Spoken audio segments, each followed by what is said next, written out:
Welcome to another episode of Real Talk Live. I'm your host, Krypton Cage. I'm joined here today by my co host, The Viking. We're going to be talking about movies, TV shows, and all sorts of entertainment news.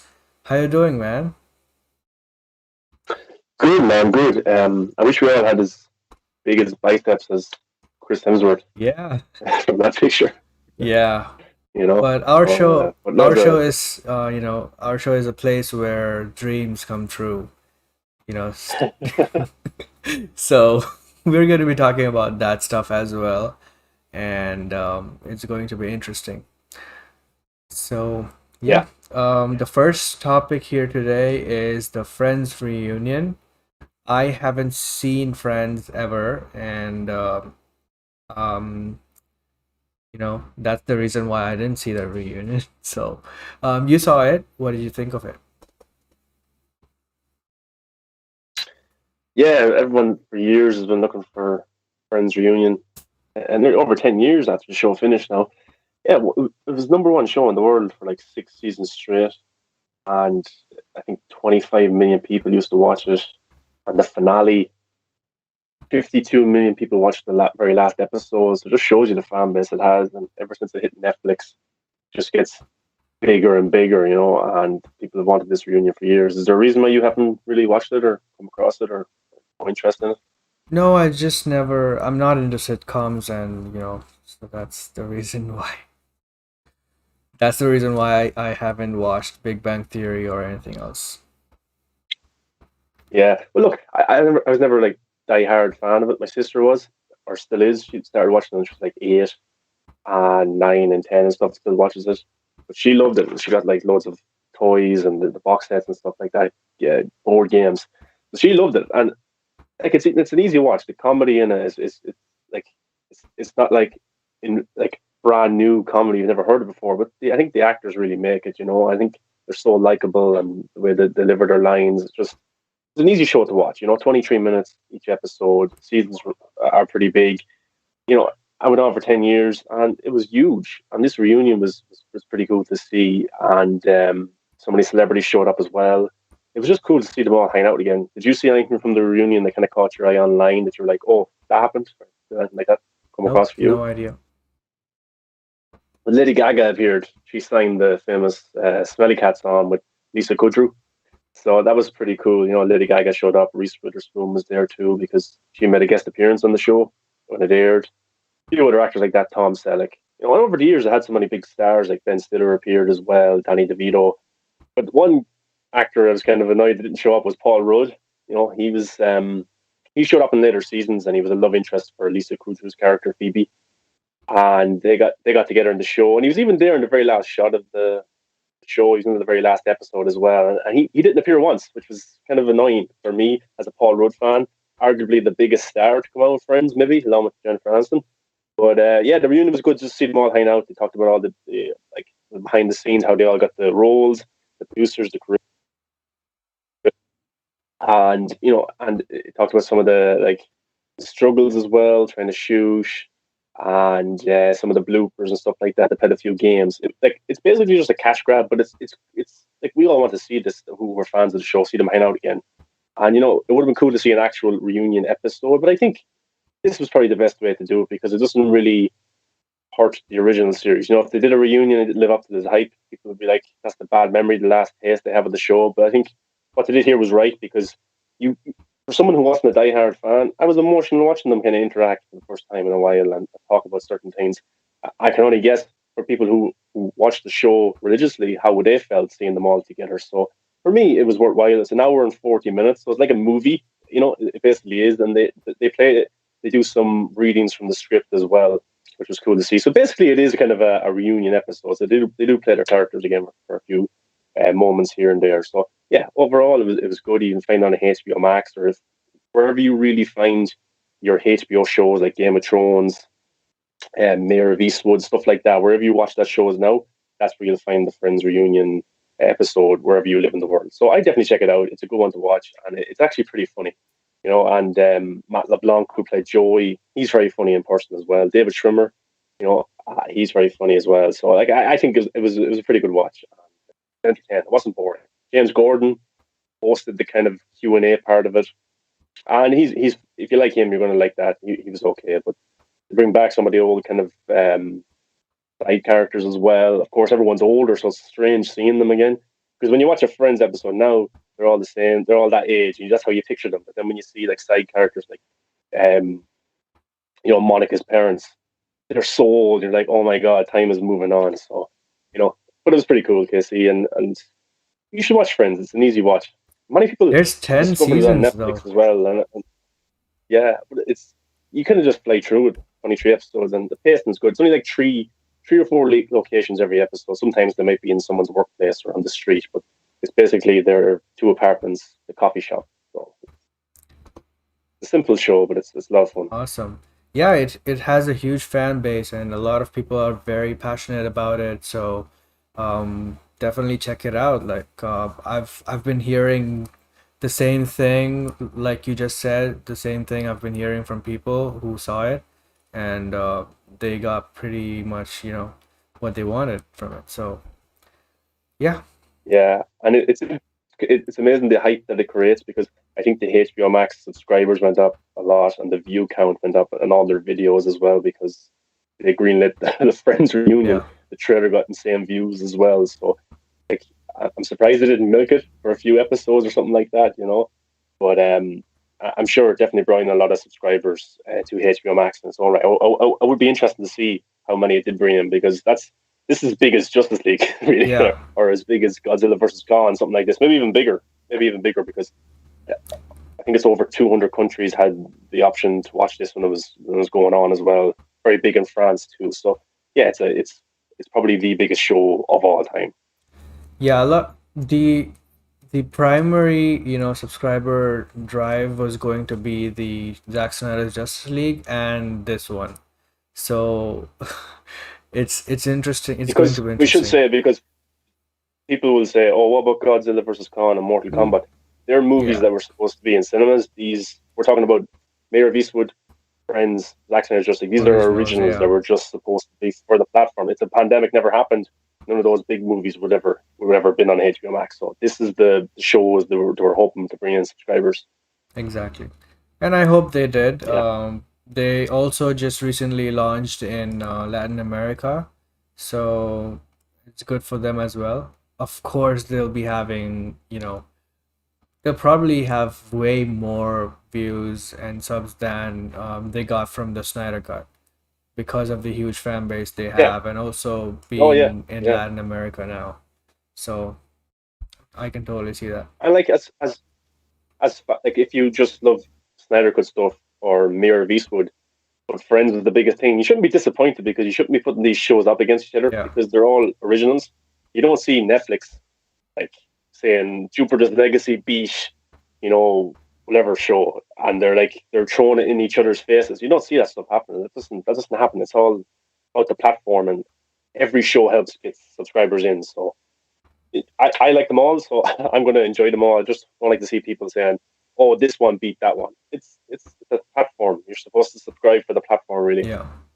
And it's just cool that you have one subscription and you get all this amazing content from HBO Max originals and also HBO shows. Like the HBO shows are just amazing. They're just the best amongst all the streaming services in Yeah, quality.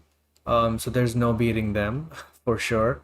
So yeah, there's that, and also the recent one, which is Mayor of Easttown. We'll definitely be talking about that in a while. yeah. But once again, it's That, just the HBO brand. It just keeps growing, and it's not only it's not like Netflix. Although I do like Netflix, they have a lot of misses. So HBO doesn't do that. HBO's miss percentage is very, very low, and most of their shows are very high quality. And I just yeah, like HBO content. It's just the best one.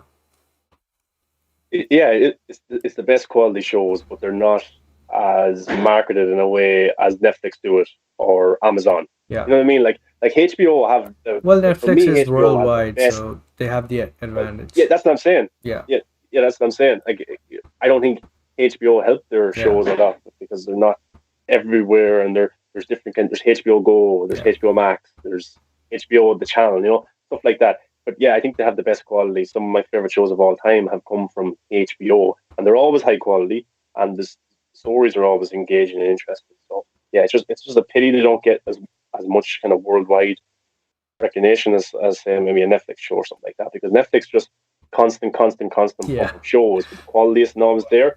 HBO, when they have a show, Flight Attendant, Mare of Easttown, stuff like that, Chernobyl, True Detective, whatever it is, it's it's going to be good. Yeah. It's that kind of way. So yeah, but the Friends reunion, it was great to see them all back together. I enjoyed it. A bit emotional at times. It was funny.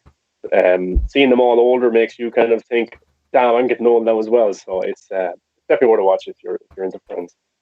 Yeah. All right, then let's jump on to the next topic here. And I'm really sorry I didn't get the chance to watch this movie. I was planning to, but then, I had this. I got a new phone and I was backing up my old phone and, transferring data and all that stuff. So, because of that, I couldn't watch it. I didn't get the time. So, yeah, it'll just Yeah, be you saw it. What did you think? yeah. Is this for Radaman? Is it? Yes, Wrath of Man. Yeah. Oh, okay. Yes. Did you see Unholy? Yes, I've seen Unholy. We'll talk about that next. Okay, good, because I didn't get to watch Unholy. I didn't get time Oh, because I was watching okay. Mayor. I was watching Mayor of Easttown. I was watching Friends Reunion, and I was watching Wrath of Man. So I didn't get time to watch Unholy. You can talk about that. So yeah, Wrath of Man is Jason Statham film directed by Guy Ritchie. Now I don't know if you got to see the last Guy Ritchie movie. It was The Gentleman with Matthew McConaughey. That's actually the last movie I got to see before the pandemic, or one of the last movies. Did you see that one? Yep, that was amazing. Yeah, that was a pretty good one. So I was looking forward to this one.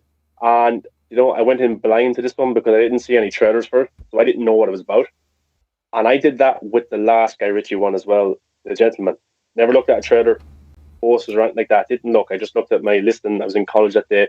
Seen it was in cinemas, went to go see it. Had a great time because I didn't know what to expect. And there's the same here.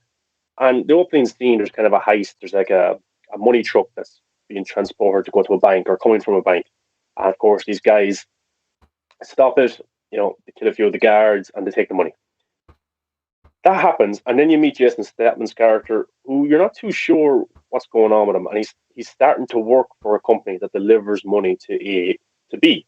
So you're kind of taken aback by this guy. You think there's something more about him. He's very quiet, keeps to himself, and he looks like he has this anger in him, but he looks like he has this mission with him as well.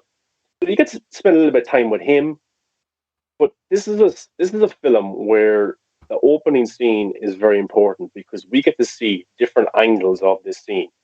So we get to see the truck when it first departs. Then another kind of sequence of the movie is we get to see the bank robbers or the heist robbers coming up with their plan and their kind of backstory. Then you get to see kind of backstory to Jason Statham's character. Then you get to see the backstory to another character, and then it all comes together to the climatic opening scene, which reveals what happened in that scene from different perspectives. But then you understand what Jason Statham's character is actually doing and what his mission is. That's pretty cool. And then once you find that out, you're with Jason Statham. You're like, oh yeah, I want to be with Jason Statham's character here because I understand his motivation.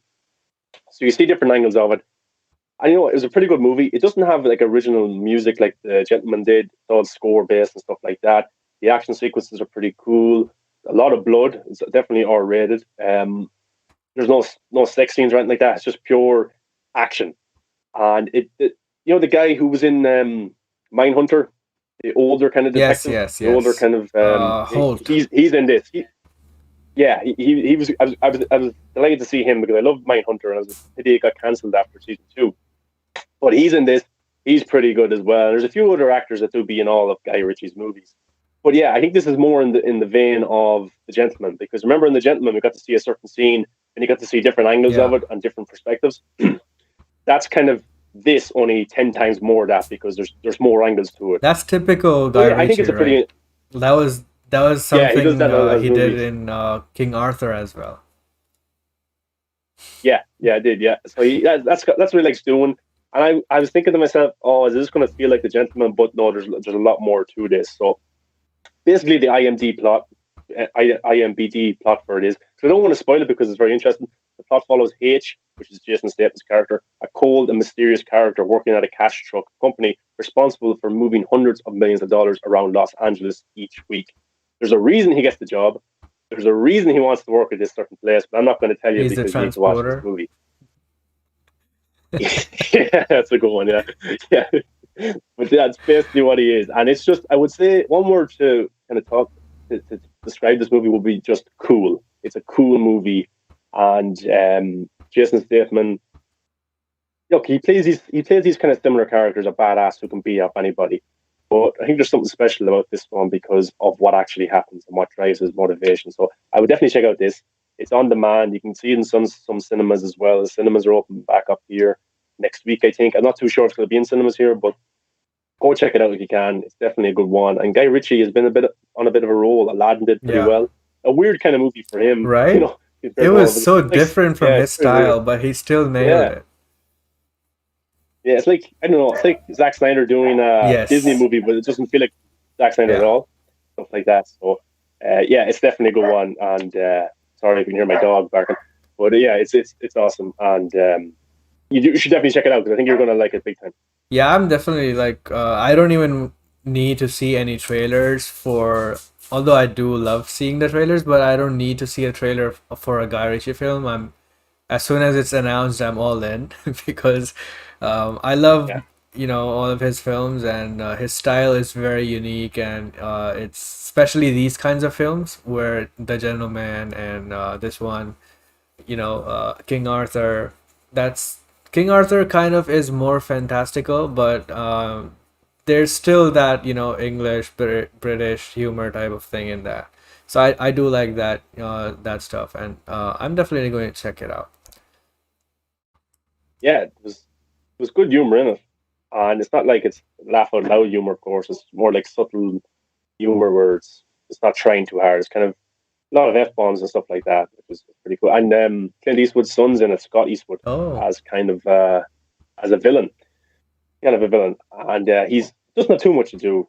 He's not like an iconic actor like his father, yeah. but he's good in his own right. I've liked him in certain movies. Suicide Here Squad. he was fine. Yeah. I bet you he was in more. That Yeah. I bet you he was in more. That's just a small role, but here you don't get to see much of his acting credentials or anything like that. He just has a simple role, and he does it pretty well. And I think everybody does. But the main star is Jason Statham. Even though he's not in large majorities of this movie, he there's probably he, he's I don't know. He doesn't have the most screen time. I wouldn't say either. He's not in that much. Like he's in the movie, but it's not like Jason Statham every single 5 minutes. There's periods where he's not in it at all, but Oh, it's still engaging and still it's still you're not bored. You're not like bring me back to Jason's statement because you're interested in the different perspectives of the opening scene. nice. So it all Yeah, revolves around the opening scene. What happens in the opening scene? Cool. yeah. Keep an eye on the opening scene when you watch it. Yeah. Cool. All right. I'm definitely checking that one out. And with that out of the way, we can jump on to the next topic, which you haven't seen, but I have. So this is one movie that was produced by Sam Raimi, and it's a horror movie. So I was, all in on this one. I love seeing horror movies and thriller movies, so this was right up my alley. And um, the the movie begins very strong, and you do not expect what's going to happen. Jeffrey Dean Morgan is kind of funny in this, and I was surprised by the tone of this movie because it had a lot of humor actually, and I was not expecting that. And because the look of the movie is very much like a horror, dull setting type of look, and then you have humor in it, especially when there's very much horrific things happening. And I was like, wow, that's a weird choice, but it didn't feel like it was bad. It did feel unusual, but it felt like it belonged in the movie because of his character. and the stuff that happens in this movie sometimes is not very top tier.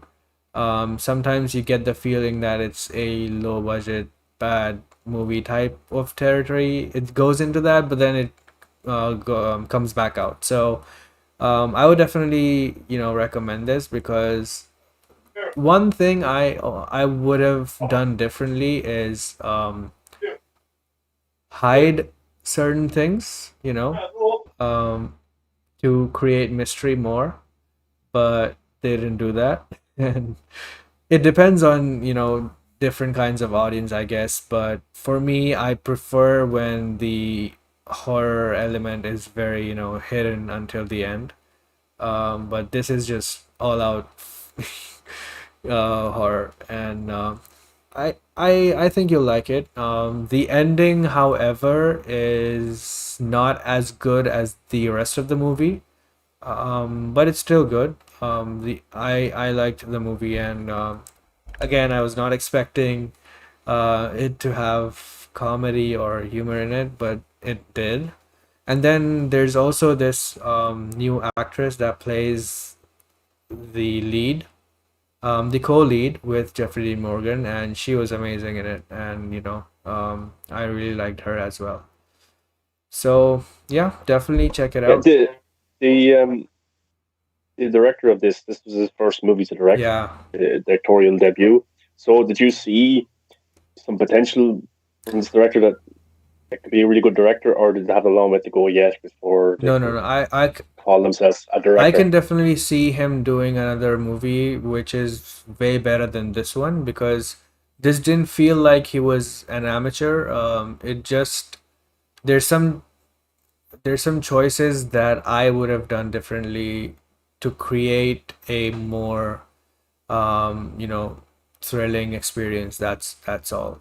But otherwise, it was Mm, really good, and I thought it was really scary as well in certain points. So I think he was yeah. going for that. He wanted the um, I don't want to give it away, but I think he wanted a more prominent presence of the horror element. So that's the reason why it was so obvious in certain Mm. scenes. But yeah, I think he did a pretty good job, and it definitely felt like a good movie, and I would definitely recommend. Yeah, the I don't know if you watched the first trailer for it, but I thought the first trailer was pretty Yes, the good. trailers You were know, it's about amazing. this yeah, Jeffrey Dean Morgan's character kind of investigating this woman who has looks like she's the next coming of Christ or maybe Mary or something Yes, like that. And but from the trailers, like it presented that she's being possessed by maybe a devil. yes, Kind of like one of the four horsemen of the apocalypse. One of them is leading people through peace and kindness and stuff, but actually the horseman just wants people to follow him so he can convert them to kind of be evil and stuff like that. Just use them. That's what I kind of gathered from the trailer. yes. But like the director of this one is more of a writer. He's this new Snake Eyes movies that's coming soon. He's one of the writers for that. Oh, interesting. Charlie's Angel, Beauty and the Beast. He's had a weird kind of filmography in writing terms, but yeah, I was only looking forward to this one because Jeffrey Dean Morgan was in it because of The Walking Yeah. Dead. Was he a standout? Like, if you were a Oh fan of yeah, The yeah, Walking Dead or you like Jeffrey Dean Morgan from Supernatural, would you definitely check this out for yeah. him? Definitely. He was really good in this. Like he's the lead Hmm. in this movie. He's in every scene, and he's great. And also, I think the story was stronger. Like you mentioned, he's a writer, right? So yeah, that makes Yeah. sense because the story definitely was strong because um, it had this past and present thing happening, and the connection was there, and the world building was good. The story surrounding the characters were good, and the twists um, were okay. But sometimes the direction just goes into the bad movie territory. Like, how the exposition, the obvious cliche things happening, right? So some of those things happen. Hmm. So that just brings the movie down a little bit. Yeah. And like, was most of the comedy with Jeffrey Dean Yes. Morgan, or was it Yeah, I'm guessing because with Negan, he's such a funny character and charismatic. I'm guessing they probably tried to use a Yeah. bit of that in this kind of movie. Because you remember that film with The Rock, Rampage? He shows up in it, and he's basically just playing Negan, like his one-liners and stuff like that. So I hope he was kind of his jokes were Negan, but his kind of his core character was something different. But like, would you think was it scary or was it just freaky? It was scary. For me, I enjoy the horror movies that don't show the, this creepy person or whatever, ghost or anything like that. Don't show that. And they keep hiding that, or just show us glimpses of that until the end. But in this, it was pretty much present throughout the movie. So the scare factor Yeah, kind of reduces for me, but for someone else it might not be that way because the design was really good and it was really scary and unique, the design of the demon. yeah. The trailer looked pretty cool. Anything cool about the cinematography Yes, or it looked pretty good. score Oh, or anything and like that? Yeah, there's I think he shot it with a fisheye lens, because some scenes where you know how the distortion happens at the end when you shoot with a GoPro or something. Some scenes were yeah, like that. So that was a different choice again from this director. So I do think that he does have potential, and he tried to be unique. And I haven't seen a very similar movie to this, so I wouldn't say that this is a ripoff of something else. So that's again a yeah. positive for the director, I guess. Like this movie, it grossed 30 million worldwide, and it came out Oh, really? around Easter Sunday. So like That's I big like for a this is horror movie. yeah. I think that like if there was no pandemic and it came out Easter Sunday around that time, religious time, I think it would have done a lot more. I Yep. think it would have benefited from that because it's not out here until next week in cinemas. So I might wait till next week to watch it in cinemas. But I think it could have done pretty well because of Easter, the whole religious theme around Easter, and a movie that's around about Christ Yeah. and Mary and stuff like that. I think it could have done a lot better than 30 million. But I just look at the budget now, but like that's not bad, is it? Yeah, it's pretty good. Like horror movies don't do that well, especially unknowns with no name directors and not a big Conjuring or Annabelle type movie. They Yeah. don't do that well. Like okay, so the budget was 10 million and it made 30 million. Nice. Now I don't know what Jeffrey Dean Morgan's salary would be, but I wouldn't say it cost 30 million for him. I'd say he got a couple of million for it, of course. But I'd say they made back money on this and wasn't even released at full capacity or had some PVOD in some places now in America and stuff like that. So yeah, I think it probably did pretty well in the pandemic time.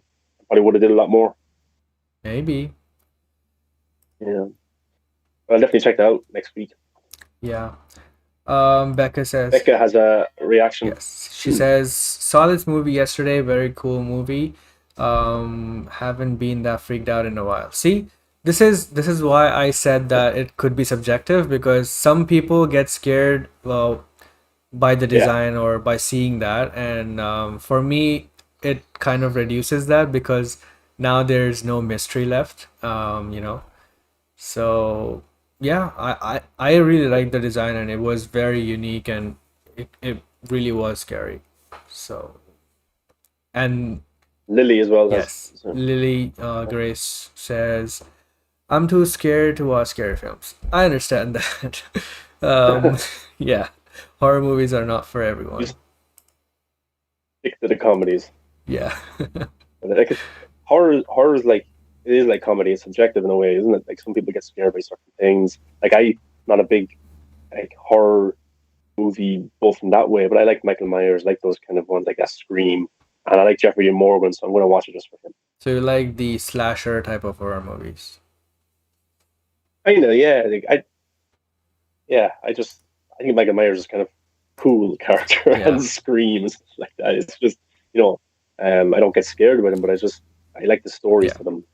something cool about it. Yeah, for me too, horror is all about, for me, stories. I don't watch it for, the scare factor or anything like that. So that's why I want the horror movies to give me good stories, and I enjoy that, you know. And if it's Yeah, yeah, thrilling and engaging, that's another bonus for it. But there's some yeah, really there's some really scary jump scares in this. Like something you wouldn't expect and then yeah, it happens. So, yeah. Like next week, I'm probably going to see The Conjuring 3 and A Quiet Place 2 as well. But I'm going because yes. of the talent and because of the story more than anything. That kind of way. Yeah, totally, man. I cannot wait for those two movies. Like, I'm a big Conjuring movie franchise fan. I loved all the movies, except maybe not The Nun. The Nun was kind of not as good. The Nun is Yeah, shit. Nun it is shit. was I didn't like it that. was it was kind of strange because it was not even just a mediocre movie, because firstly, that character was so hyped because of the other movies. And again, at least it should have been a good standalone movie, and it wasn't even that. So that I was, was bored. I went to go see it with friends because they're all into the Conjuring movies, Annabelle and stuff like that, and I was bored. I was like, yeah, I could tell what was going to yeah, happen next. You know, it was something different, yeah. man. Yeah, That yeah. director was very, he disappointed me a lot. Especially because James Wan did a And pretty good job building that character up in both the movies before, and it was just wow. he set it up. All the director had to do was finish it, and Right? he couldn't. But it's still. I think it's is it the highest grossing Conjuring universe movie or one of the highest The Nun? grossing? It made yeah, it made ridiculous money. Really? Oh, I'm not yeah, sure how much it it was a made. big I think success. Animal Creation or Conjuring 2 were the highest grossing ones. Um, I didn't keep track of those though, so I'm not sure. Yeah, the Nun grossed 365 million worldwide. Wow. That's more than Shazam. Yeah, I think that's it is. That's why I think it's the highest grossing one. I think I could be wrong about that, but yeah, Wow. that's all. Well, then they That's the next. probably have That's the the next. That's potential the to next make the topic. next movie for that then, the sequel. They probably will because Annabelle, one of the Annabelles was terrible as well. It Yes. had a third or a second, Yeah. Anyway, the next topic here is Mare of Easttown. So first, let me ask you, how many episodes did you watch so far? Well, each episode is 1 hour long or 58 minutes, and I had to start watching it yesterday, and I watched all seven. Really? Yeah, I watched all No seven way. because I was finished episode 6, and I was like, okay, I'll watch this. I'll watch episode 6, and then I'll go to bed. But then You episode cannot 6 stop ends, after I'm like, episode 6. I can't go to bed now because I need to know what happens next. Exactly. And yeah, I watched all seven. I think I was finished around started around 7 in the evening, finished around maybe 2 or 3. So yeah, and I was like I was hoping that the episodes would be like 43 minutes long or something like that, but no, they Yeah. were full 1 hour episodes. Did you see the ending coming? Did you predict it? See, the thing about these shows is that do you want to tell people what it's about first?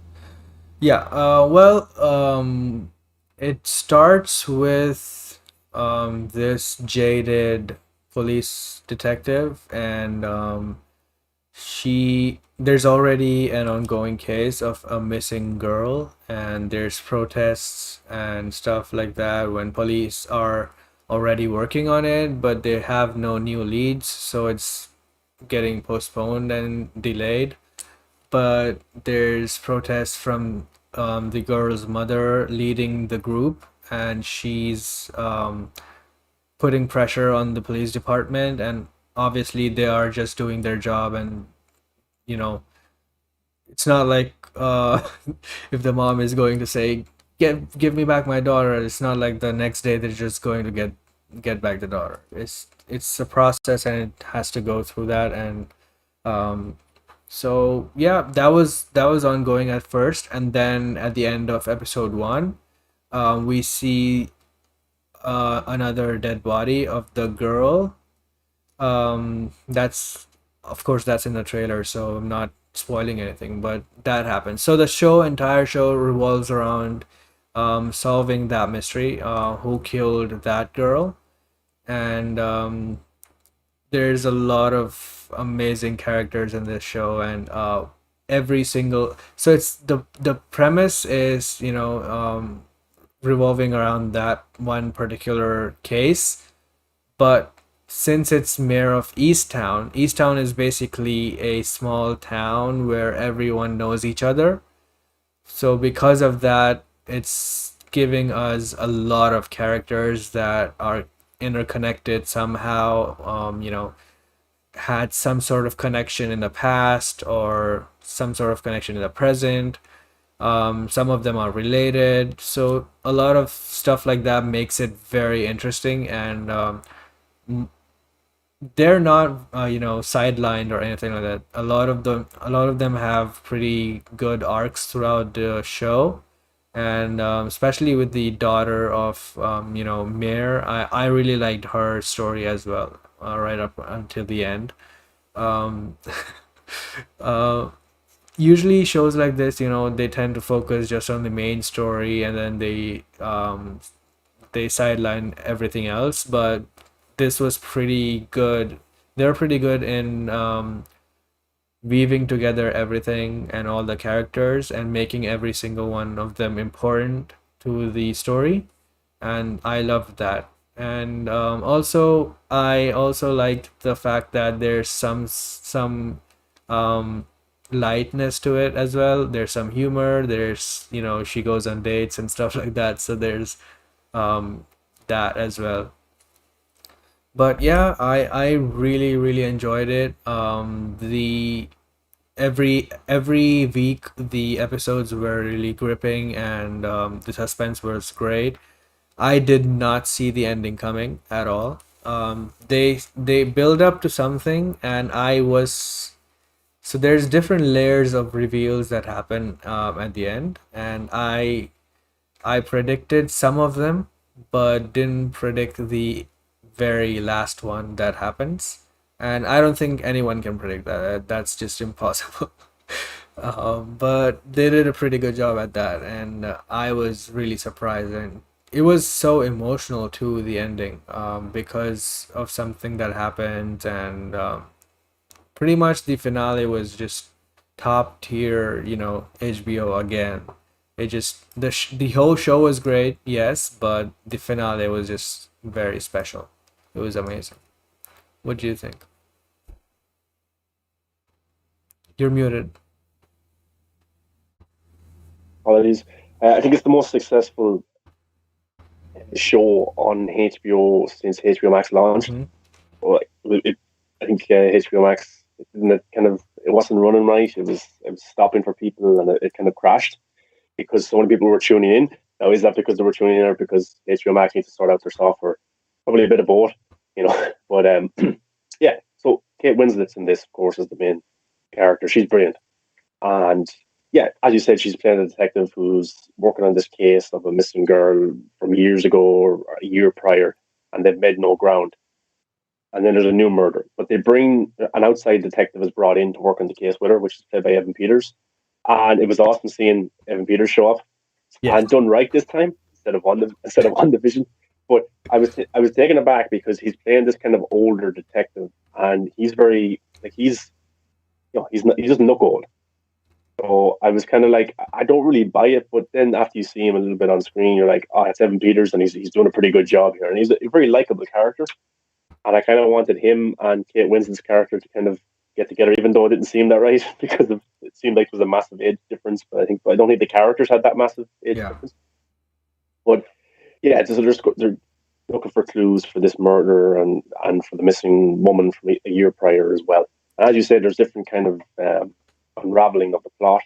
One thing's revealed, you think that's the kind of main thing. That's that person did it. Then the next thing is discovered, and the whole thing is turned on its head.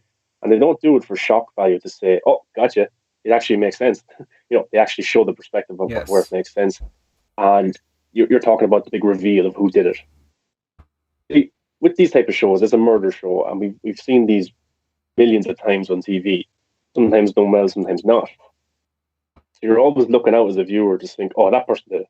No, that person did it. So somebody surely did guess who did it because, it presents you a list of people. And then it presents you a list of people that you would think would never do Yeah. it. And to be honest, we're all going to be right somewhere because it's not just one, there's kind of people Yeah. involved on purpose and then not on purpose. This is just what happened. And like as you said, the town's very small, so everyone knows each other. Like Maher, Kate Winslet's character, her cousin's the priest. She's got this big family. I think the girl that was murdered as well, she's kind of tied to her some way, second cousin, third cousin, something like that. So everyone it's a very close together story. And even the girl that goes missing years prior, and there's protests against the police. The mother of that child works in a shop where Kate Winslet's character goes in and buys her groceries, stuff like that. It's very close. That's how small the town is. But I thought it was pretty good.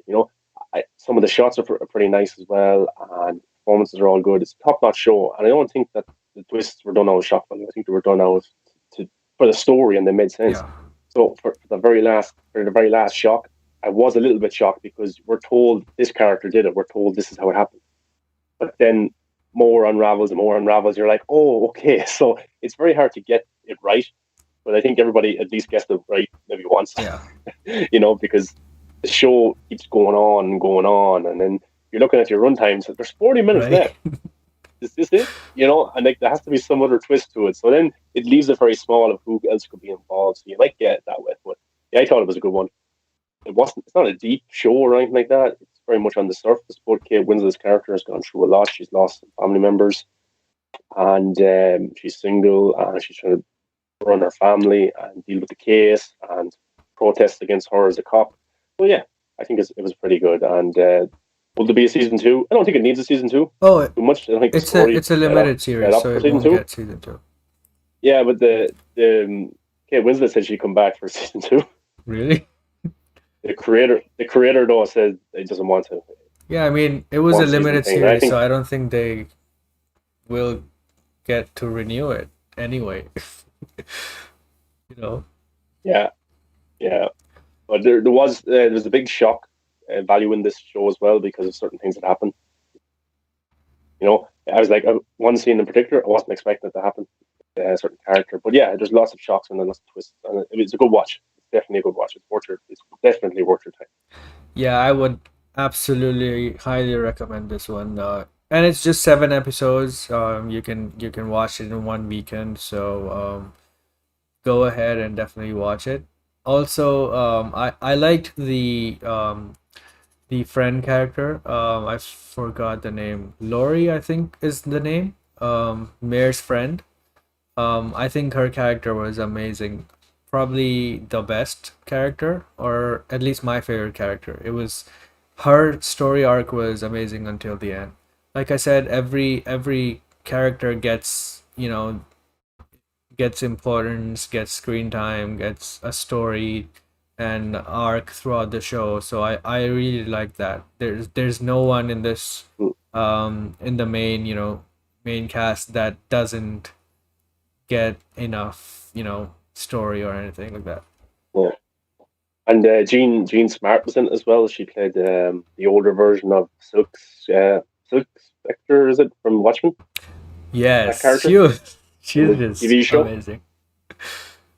She's very Yeah, funny. She had some of the best comedic yeah, moments. But she did have she was the best. She was the comedic yeah, relief, and she was brilliant. And the show was very funny as well. yeah, It's not deep and depressing. It's funny, and also Guy Pearce was in it yeah. as kind of a love interest to Kate Winslet. He was in Iron Man 2, 1, one of those Iron Mans, I Three, think. Three, three, Iron Man three. 3, was it? Yeah, yeah. So, yeah, he was in this as well. Small, not amazing role, but it was still cool to see him pop up. Yeah, he's always cool. So Yeah.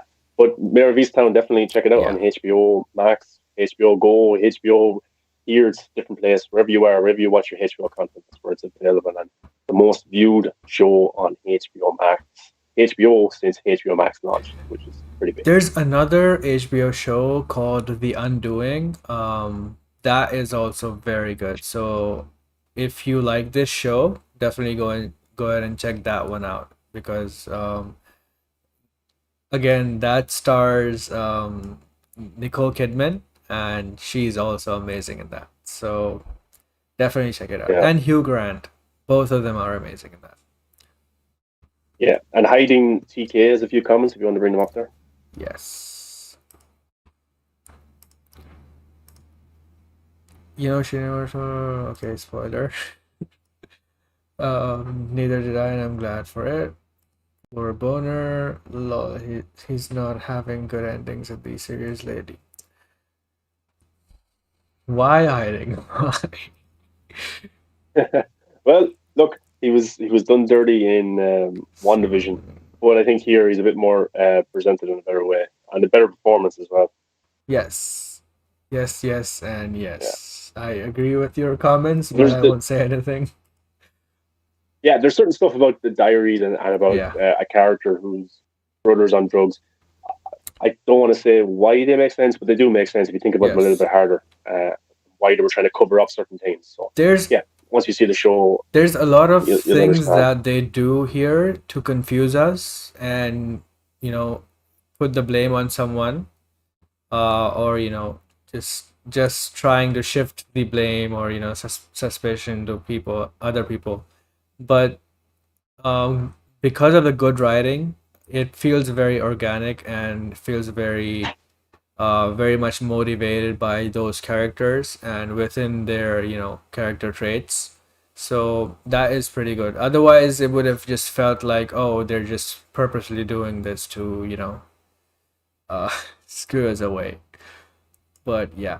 Yeah, and like it's 7 episodes, an hour long, and it's worth your time. Kate Winslet will probably win a few awards for this, I would say. And the creator of this was one of the writers on The Way Back with Ben Affleck as well. Yes, So he's had some pretty good stuff. And Out of the Furnace with Christian Bale. So he's a good resume, and this you won't be disappointed. It's not a waste of time watching the show. absolutely. And if you see the show, make sure you comment down below and let us know what you think. You can also tweet at us what you thought, because we want to know what our followers like and what kind of content they prefer. So it would be really helpful for us. But moving on to the Yeah. next topic of today, that is Thor 4 wraps filming. Well, there's not much here, but there's one image that we can look at, and that is this, which which is Man, Taika. like I work out a lot, but that made me feel like I don't work out at all. Yeah. You know, but it's actually funny because he's playing Hulk Hogan in a biopic after this movie, so that's Yeah. probably why he is a lot bigger than usual. So his arm looked pretty good. It was cool to see Taika Waititi there as well, playing the funny rock Korg. character. I'm going blank on the name. Yeah, he's playing Korg. Or yeah, He has like, that. did you like Thor 3? Thor 3? I I didn't hate it, and I also didn't love it. I would have preferred the humor to be toned down a lot, because that movie had a lot of great stuff in it. The Ragnarok stuff, Hulk stuff. Um, there's a lot of the Asgard stuff. The stuff with his father. There's a lot of good moments in it, but there's just too much like parody level comedy in that. So I hope that he tones down that stuff in the next movie, because that sometimes gets very unbearable. I disagree. I loved Thor 3. I thought it was the best of the trilogy. Uh, found it. I went to go see it opening night. Place was packed. Everyone was having a good time. Everyone found it funny, and I think I actually think it gave the Thor franchise more legs. Yes. I think if it was similar to one and two, that maybe would be the end of it, like the Iron Yeah, Man 3 and the Captain America 3. I think this gave it like it's like a reboot yeah. within a It's the franchise, highest you know, grossing a one. fresh start. Exactly. I think this is the way forward. We're going to see him in Guardians 2 as Yeah. well. Going to be the same kind of element, comedic element, tone and stuff like that. So yeah, I enjoyed Tree. I thought it was badass. Loved the music choices. I thought Hella was pretty good. Kate Blanchett, the CGI monster at the end, stuff like that. You know, I thought it was pretty. It was good fun. Jeff Goldblum was weird as he always is, but I thought it He suited was him. too No, his weird, like persona. parody level. I thought they were just making a Thor parody movie. That's just the way he Yeah, is. I think they just said Jeff, be yourself, exactly. and Tessa Thompson was brilliant in it Yes. as well. So I really enjoyed the third one, and I can't wait to see the fourth one because Christian Bale is he involved with this one, or is that Guardians? Yeah, yeah, It's yeah. this one, isn't it? Christian He Bale. he's Christian playing Bale's involved with this one. uh A king or one of the gods or something, isn't it? yeah, Gordo or Is it? something I like can't that. remember. It's going to be a CGI character, Yes. maybe motion capture. So he's in it. He's involved. The script can't be that bad, or maybe he just wanted that Marvel money. I don't know, but or something for his kids to Yeah. watch. That could be it as well. But Natalie Portman's coming back as well. Talks that she will be Lady Thor. Talks of her maybe dealing with this comic storyline of her having cancer, which is hopefully they respect that. We also have Russell Crowe joining the MCU, which is awesome. Matt Damon's probably returning for another cameo. So Yeah. look, this film is stacked. I think there's a few other names I'm probably forgetting now as well. But this film is pretty much stacked. And let's do it. Let's go. The Guardians are appearing as well. I think is Chris Pratt maybe or Rouge or a few of them are appearing too. So let's do it. Let's. I can't wait for this one. This is going to be. I think this is going to be Thor 3 10 times more with with Star Wars elements, with space Yeah. elements, with 80s music. I think it's going to be revved up to the last. Look at the look he has there right now. Like it's crazy, and I think it's going to be. I this is it's for all the Marvel movies that are coming. This is the one. Second one, Spider-Man 3 and this one are the ones I just can't wait to see. I just really can't wait to see this one. I love Thor 3, and I think that I think Taika Waititi gets a lot of shit, but Oh, I think he's a good yeah, director. And he's amazing.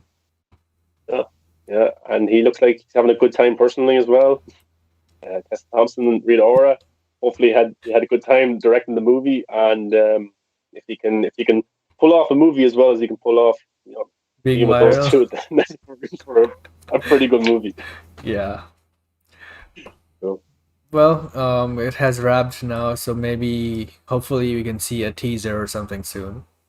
And another movie that wrapped is Doctor Strange: Multiverse of Madness. That's one movie that I'm very much looking forward to, especially because there's rumors of Spider-Man being in it, and obviously it's a multiverse movie, so that's got my interest more. Scarlet Witch is probably also going to be in that, so that's also good. And it's also the ending yeah, of the story arc that started with WandaVision, going into Spider-Man 3, and then Doctor Strange 2. So yeah, yeah. it wrapped filming. Sam Raimi directed it. There's literally nothing that's not exciting from that movie. You know what's interesting as well because like with Thor 4, there was on-set leaks. Remember those leaks that came out of them? Chris Pratt there with Chris Hemsworth. There was some kind of CGI, Yes. well, a motion capture kind of dragon or something that's going to be converted into CGI. But we never got one image from Doctor Strange Yeah. 2, and there was only one. There was only one released from the behind the scenes of Spider-Man 3 by Tom Holland. But these two movies have been closed off Yeah. completely. These are shot like somewhere that we don't know exists. Yeah. The These movies, pandemic is because helping them really. yeah, and I can guarantee you that's done because of certain stars that are going to show up. Yeah. Tobey Maguire, Andrew Garfield, maybe even more. And it's crazy how they kept it like under the carpet, and like nobody has any idea what this movie is really about. Yeah. Do you think that both the Spider-Man will show up in that movie as well? I think that I think it would be poetic to have Raimi kind of direct Tobey Maguire again. And I think that was kind of a big ploy to get Tobey to come back. He said he would never come back for Spider-Man 4 unless it was with Sam Raimi. So I think like I wouldn't be surprised if Tobey Maguire doesn't show up in Spider-Man 3 and is only in Doctor Strange 2. I wouldn't be surprised at that, because Tobey's kind of stubborn and stuff that way. And he's great respect for Sam Raimi. But I think there's a good chance of him appearing in both. But yeah, I would say this one and Bruce Campbell as well, who made 3 cameos in the 3 Spider-Man movies, different characters. One was like a ring announcer for the wrestling.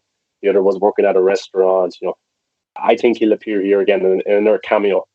So yeah, I'm looking forward to this, and I hope that Sam Raimi can get some reputation redemption because he gets a lot of shit for Spider-Man 3.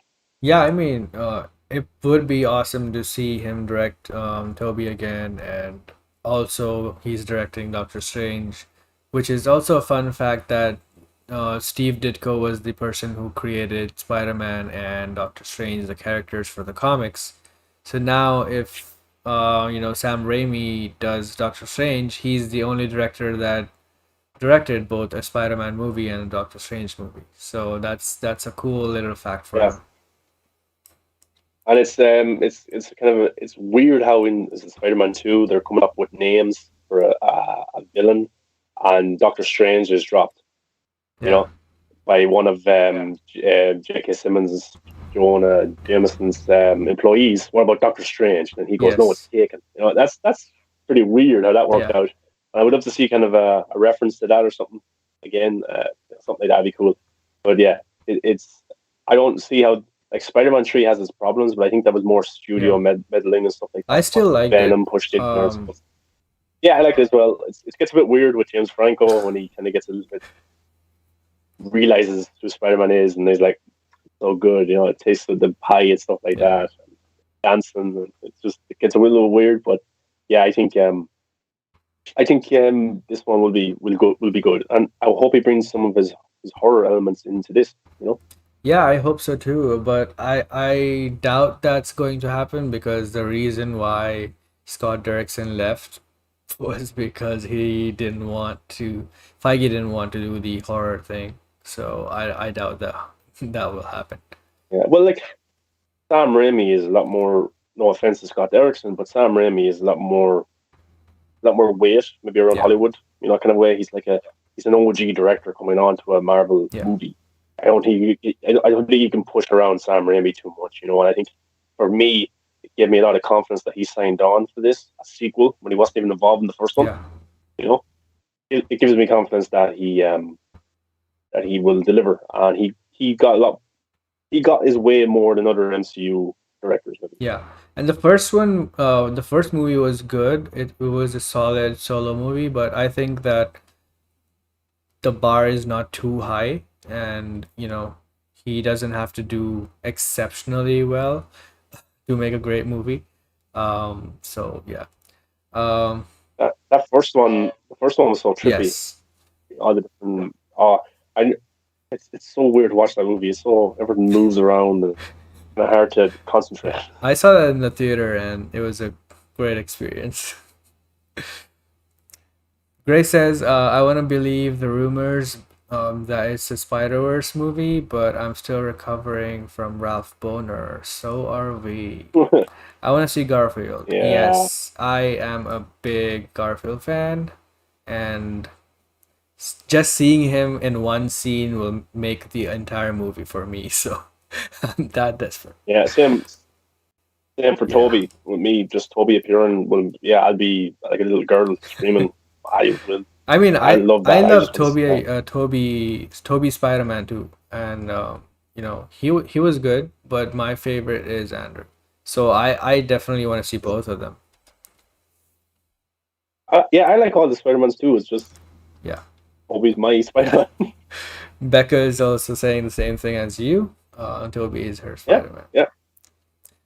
Everyone that agrees with me is right. So, Well, we'll see who gets the. Of course, Toby will get the upper hand in the movie because it's Sam Raimi and he's the OG, so he'll be the legend. yeah, and yeah, but I hope Toby signed on in time to actually shoot his Yeah. scenes because there's a lot of rumors that he was messing around because he wanted more money, and probably rightfully so because he is kind Yeah, of the Michael Keaton of the Batman. He's the OG yeah. Spider-Man to come back. And also he's um it's Marvel, so they will definitely, do their thing to get the talent in. Unlike DC. Yeah, yeah, yeah. I talked about that yesterday on the timeline about Jared Leto's shoulder and Henry Cavill's body, and Yeah. like that. People, I said it was disrespectful. People were like, "No, it's not disrespectful. The talent wasn't around to shoot those scenes." I Whose I fault is don't that? buy that at all. Who's like, okay, so Henry Cavill wanted like contract sorted out. It's a Yes, universe you're exactly. building. You would never see Tom or Robert Downey Jr.'s feet in a movie instead of Yeah. him. Or like Chris Evans shot at freaking PE Yeah. video for Homecoming. So like I don't believe that shit whatsoever. You can like you don't need the whole cast and the whole production to go shoot a scene with Henry Cavill or Jared Yeah. Leto. Like look what Zack Snyder did. It was literally him, a few crew guys, and they had Jared Yeah. Leto in Joker makeup, and they shot a scene and put it into the movie. And Amber Heard was on her own. Yeah, man, I don't believe that Yeah. shit whatsoever. And it's It's disrespectful to the fans, and it's that's why I like Marvel because they actually exactly. there's a universe and they put the characters in. And it's also very lame. It's really a lame excuse because, if Henry Cavill was shooting The Witcher for like months, he couldn't take 1 hour out of one day because that's how long it would take to shoot that scene. He just literally had to walk in and then that's it. He couldn't shoot that. Or like, yeah, or you don't even have to have the two of them on the screen together. You have like Yeah. Zachary Levi and hello Superman, and then Henry Cavill here, put them together. Oh, hello Yeah. Shazam. Stuff like that's all you have to do. It's a lame Uh, excuse. I don't buy that at all. that, yeah, that's why the MCU is superior, and that's why the actual Tobey Maguire will show up, not just Tobey Maguire's his head or something. Yeah. Like his back, his head. Like, how pissed off would you be if you were watching that and Andrew Garfield's hands showed up on the screen, but you never saw him? And then, oh, there's Tony, Terrible. there's Parker from Earth 3. Terrible. But yeah, speaking of Jared Bullshit. Leto, listen, man, But you'll yeah, have to handle this because I'll just keep laughing. let me get the speed off. Just speak a little bit about it. Let me get the speed off. Yeah, I have the quote here, the plot here. Yeah, So I have it now, actually. No. yeah, so Jared Leto Lives Next Door is the name of the movie, and the plot is a married couple's life is turned upside down when they move into their forever home, only to discover that their new neighbor is the wife's teenage obsession, Jared Leto, playing himself. This reminds me of Who came up with being John this? Malkovich. You ever see being John No, Malkovich? I haven't. Weird movie. So John Malkovich is a real actor. He's a real person. And there's a movie where it's so weird, but somebody goes through his mind, and then he's playing himself. He's playing somebody else. He's playing himself with boobs and stuff like that. It's weird, but it's a great movie. Reminds me a little bit of this, but yeah, Jared Leto is probably the weirdest Yeah. actor, and they're making a movie where he's playing himself and he's living in a house. Do you ever see the rom com or the romantic kind of teenage movie, The Girl Next Door? Or this guy who's very shy lives beside a girl who's actually a porn star, and she kind of brings him out, and they kind of him kind of letting loose and stuff like that. I can just imagine Jared Leto just, hey, do you wanna go do something crazy or something to the girl? It's just I don't weird, know what even the weird. genre of this movie is. Is it horror thriller? Is it comedy? Uh, what is it? There's something cool you could do with it. But imagine he was a killer. Does Jared Leto really want to be presented as a Yeah. like a killer or as a womanizer, or like how are they going to do this? What if it's like just the Bad Neighbors movie? Yeah, it could be something like that. There's so many different directions you could Yeah. go with this. But I just saw it yesterday and I thought it was a joke. Me too. I thought it I was a checked the account somebody that was posted it. messing. It's weird, but like I think Jared Leto can pull it off. Yeah. He's one of those actors. Like I think if you had say maybe an actor who's not like as different. Like, say if it was like, I don't know, George Clooney or something like that, I'm sure it'd be fine. But there's something about having Jared Leto or something about having Robin Pattinson, one of those type of actors, who are kind of just weird, Yeah. But I'll definitely check it out.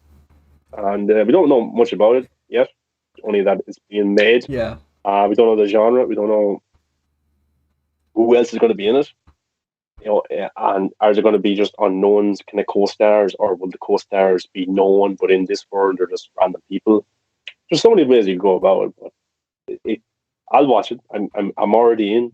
Yeah, me too, man. I mean, what's not to what from this doesn't get you excited? Like the title itself is just the title itself will get me to watch the movie. And then there's that plot. It's just crazy.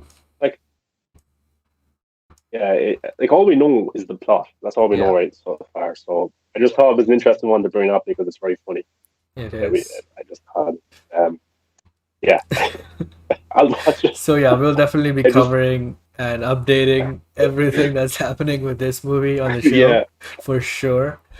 The first look, first trailer, first teaser, everything. yeah. This is fascinating. We're witnessing History. our generation's Citizen Kane coming to Yeah. life. Yeah.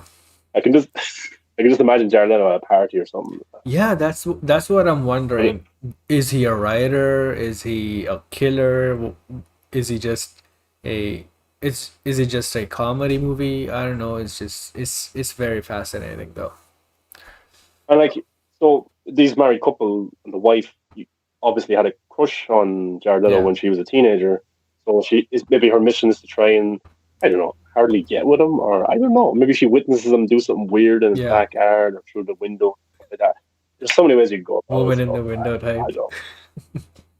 Yeah, but yeah, So yeah, we'll definitely be checking this one out.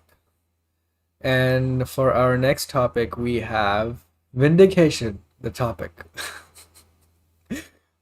yes. Yeah. So You I'll know, just, start with this clip. I'm not sure if you can hear it, but let me just try to. Which clip is it? Is it of Snyder confirming from Hawaii Dave's Twitch stream? Yes. So the first, Yeah, I've already seen it. So you can nice. go ahead there. I don't have to The listen. first clip is about him saying, well, I'll just play it. a piece of origami that you can unfold. Everyone else, and not to be rude, but everyone else is fine with it just being one thing, one Yeah. straight line, no irony, no, Right. no, nothing. Just, Mm-hmm. You can imagine. There's a lot of movies like that. It's Yeah. just how Oh movies yeah. are kind of A made. lot. Oh yeah. Yeah. And a lot of guys get mad. There's a lot of critics and even viewers that get mad that say, like, no, that shit's not in there. You guys are imagining shit. So he basically says that it's not just a simple zombie movie. He kind of says that the critics and some of the viewers are getting angry about people discovering all these theories and saying that you're just imagining shit. And Zach's basically saying that no, it's there, and he definitely put it in there. Of course, we know that because we've been following his movies, and we know that he hides stuff like that. On surface level, I can understand why people say that it's just a typical zombie movie, but that's the reason why you have to pay attention to everything that's happening. There's very subtle, references to all these things, and I'm just glad that all these theories came out, and he basically confirmed it. Question from Russia. Yeah, like he wouldn't have put it in the movie unless he wanted people to see it Exactly. and he wanted people to talk about it. And he wasn't just going to put in Banderow going on a speech about time loops unless it actually meant something to the story. Yeah. So like, Zach said that it won't be revealed why it's happening in the prequel, but there will be more signs of Yes. it in the prequel.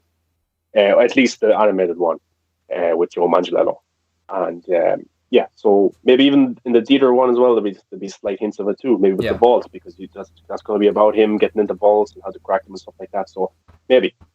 But yeah, he confirmed it. So the time loop theory does exist. So that means aliens exist. That means zombies obviously exist. Robot zombies. Shamblers are there too. Alphas, and the time loop exists. So this isn't just a zombie movie. Yeah. Not just a zombie heist movie. It's a lot more than that. Who's doing the time loop? Is it aliens? The government? I don't know, but he's basically confirmed it. He basically confirmed it on that stream. And we were telling people online or friends of ours and stuff, and they were like, "Well, is this just you guys making it up?" And Zack Snyder's just entertaining you. No, he basically said, I'll play the clip right now. It's real. And it's just basically confirmed. All but confirmed. So the second thing is some person asked whose head was on the pike of Zeus. If you can answer it, she says, whose head is on the pike?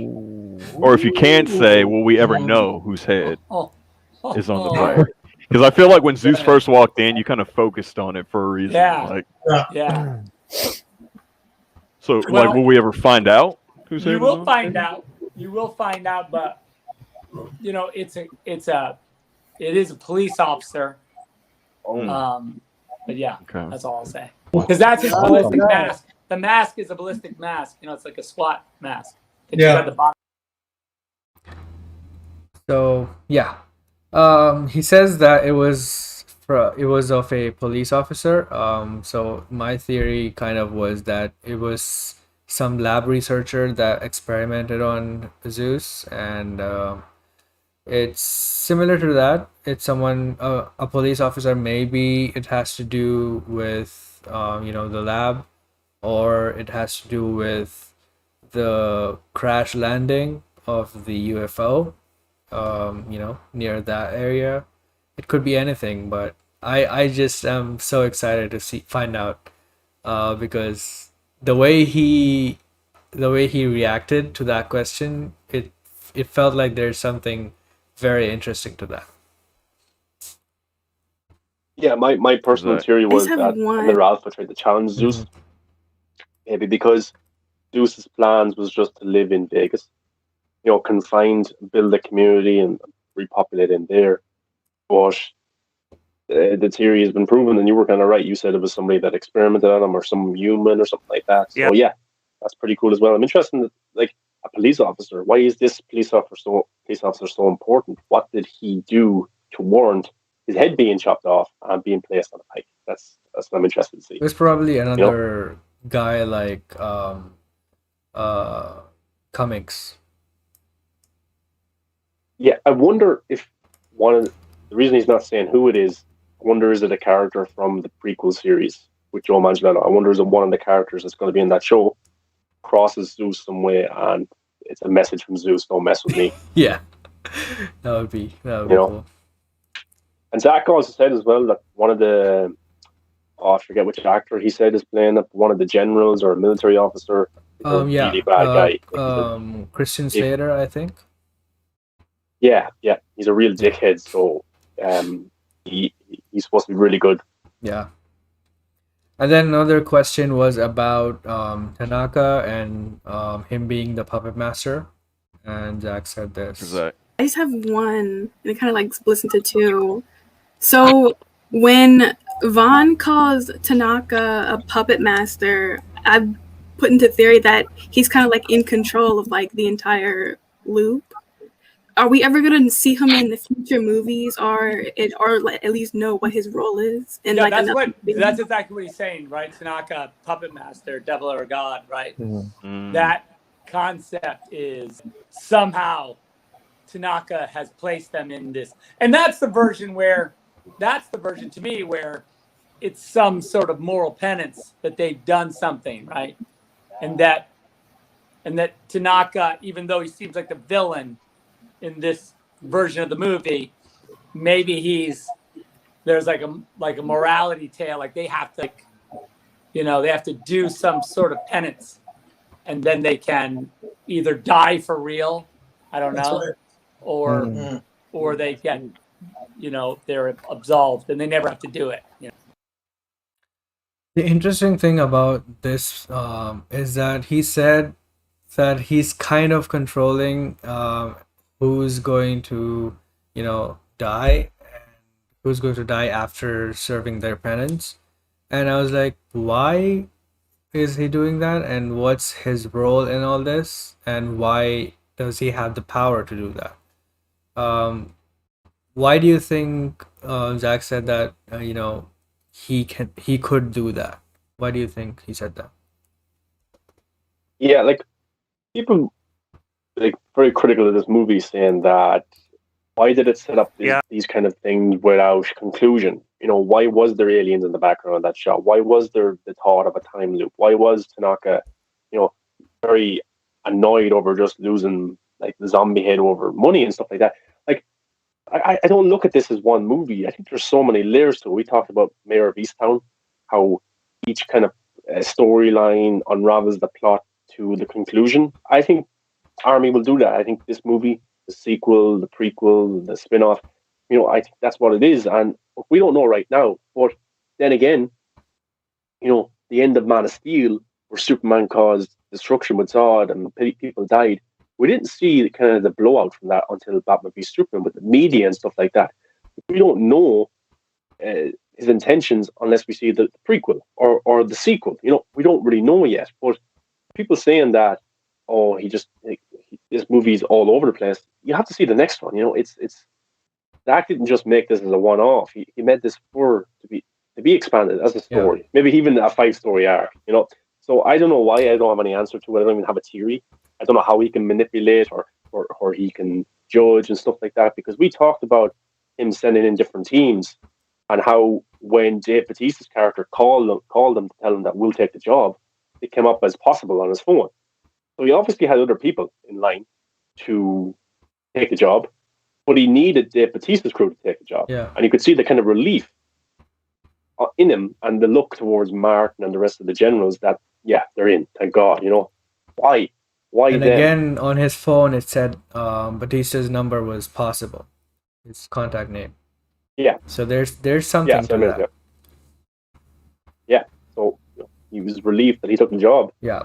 So we'll have to see. But there's more to all of this. There's more to all the characters, and there's a reason that Tanaka lived. There's a reason that Vandro lived.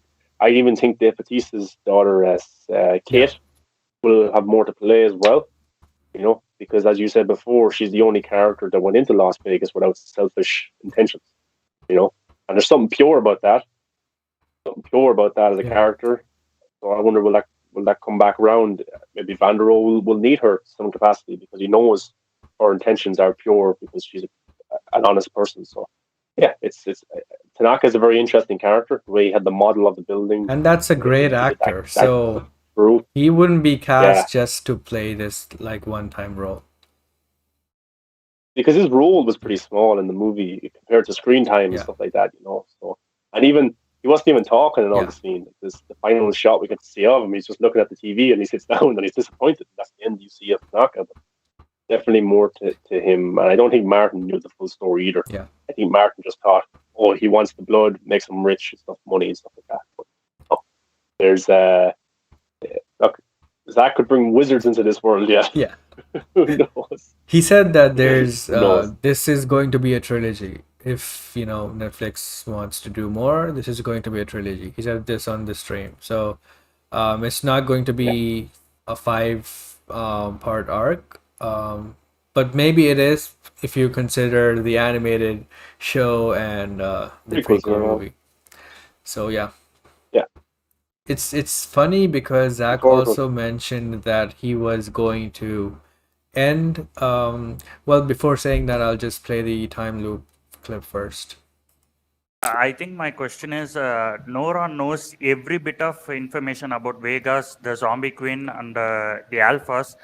Makes me think like she's aware of the time loop, like Omari Hardwick. Wait, so who else is aware of it, you think? Omari, Dieter, maybe. Omari and Dieter. Oh, like they're aware of it? Like they're inside of it.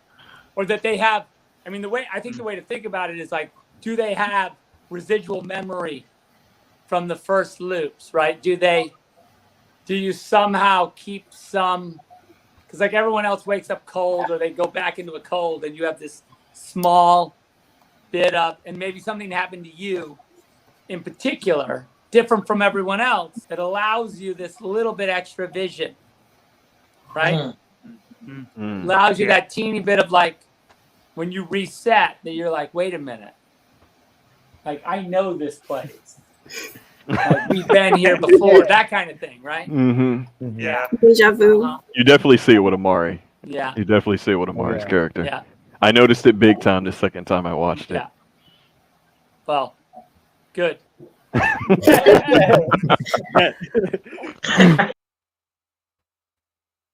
So there he basically confirmed that it is some sort of a time loop. He didn't confirm what's triggering it, but he said that some characters might get extra vision because of something happening to them each time. So when Dave said Omari, he could see that with Omari's character, he said, good. So that means that he's basically saying that yes, that was the intent, right? And he also, nobody asked him this, but he mentioned this on his own, the part of, resetting and having this vision and all that stuff. So nobody asked him that. He said that himself. So it's not like he was entertaining someone's theory. He said that himself. Yeah, and if you go back to our Van der Rohe versus Zeus video that's on the channel, or one of our theory videos, you can find it, just search for it. We talked about how when Van der Rohe and Zeus meet, it looks like they've met each other, And so I said, I don't think they're aware right now that they've met before, but I think subconsciously they have. Is it different timelines? Is it different loops? Maybe, but I think those two characters in some way knew they had faced each other before, but they didn't say it. They didn't think of it at the time. You know what I mean? It was just kind of natural. It was just, we have to fight. We have to do this. I think that's interesting as well. But you have just the Giardano topic is Okay, so Giardano's Boy Next Door movie is getting pretty weird. Time loops and zombies. Yeah. But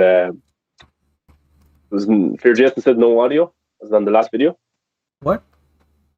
He just took it away now. I don't know. He restracted it. But yeah, I think there's some way they've met before.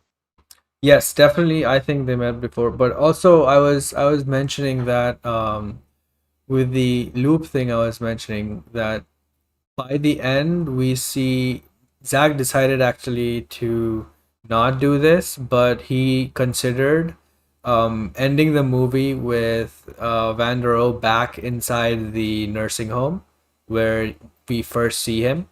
And he decided against it because that's not the full story, right? So it doesn't make sense to just loop it right in this movie because there's still 2 more movies to go. So the way I'm seeing it, I think there's one of 2 possibilities. One is that at the end of the 3rd movie, we'll get back into the loop like the first time we saw them, or the ending of this movie means that they actually broke the loop and we're not gonna see the loop anymore, and it actually Van der Rohe going inside the safe and coming back out meant that he broke the loop, so there's no more looping going on. Yeah, we could get hints to it again in the prequel, but nobody actually admits it. You know what I mean? Yeah. Just little hints for us to figure it out. But then, yeah, as you said, him coming out of the safe in the movie broke the time loop. But nobody really talks about the time loop in a way, which is interesting. I'm glad he didn't end it on him back at the nursing home, because then it would have been too on the nose. It would have took away a lot of these fun theories, and we wouldn't have been proven right. We wouldn't have and to it kind of would have been like cliche thing, like a lot of movies do this, so it wouldn't have been unique. The ending with Omari was definitely unique. Oh, love that scene. My favorite scene from the movie, just because of the music that was playing and him coming out. his quotes in the plane with the flight attendants, and yeah, it was cool, and him just saying "fuck" after seeing the bite on his arm. That's the last word of the movie. Yeah, and like we should say as well that the next movie will open where we left off. So it's the continuation of this story, not a sequel, more or less. Yes, he said that the next movie will begin with Omari's character where we left, and the prequel show, animated show, will end with Zeus breaking out, which was the beginning of this movie. So that's interesting. Yeah, awesome. Yeah, I can't wait. And he said that Matthias's film, Dieter, the actor who plays Dieter, that's coming first. So I expect that to come to be January or February of 2022, and then we will see the animated. Yeah, I think so. And it's been shot a while. Yeah. It's been done. I think every 6 months. So Army's come out now. 6 months later, 7 months later, we have the prequel movie that are 6 months late summer, maybe September, maybe even into October. For Halloween and stuff like that, we could see the Army of the Dead prequel series. You know what? They don't have to announce the Army sequel now, right? Because they still have the prequel show and the prequel movie. So I think the best time to announce the sequel would be during or after the animated show ends. So that's probably the best way to announce it.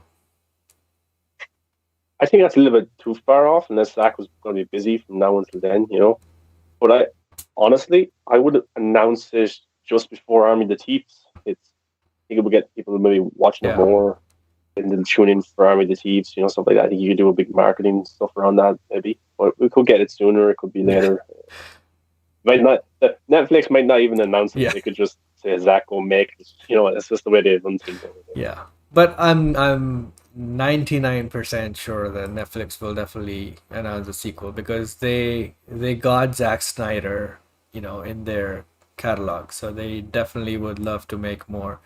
But also he has another Netflix project that he said they'll be announcing. They're very close to announcing it, so I'm guessing it's the sci-fi female-led one, the one that was a Star Wars project once upon a time, but now is just an original movie. I'm guessing it's that one, and that would be really good.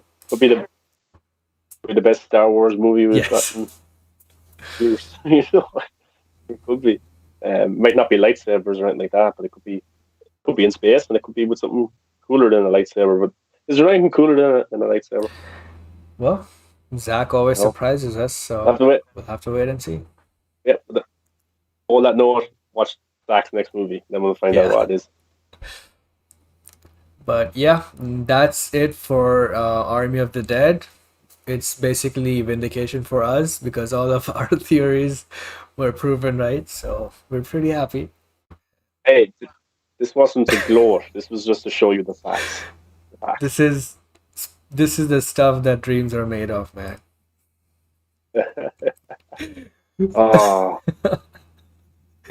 Speaking of that, we have a new name for the company that was birthed from the merger of Discovery and Warner Media.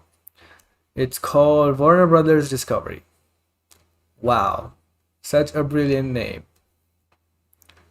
I don't think it's the worst name. I would have kept Warner Discovery because Warner Brothers Discovery is just too long, and Warner Brothers is one division of the Time Warner group. So I don't know why they would select Brothers still.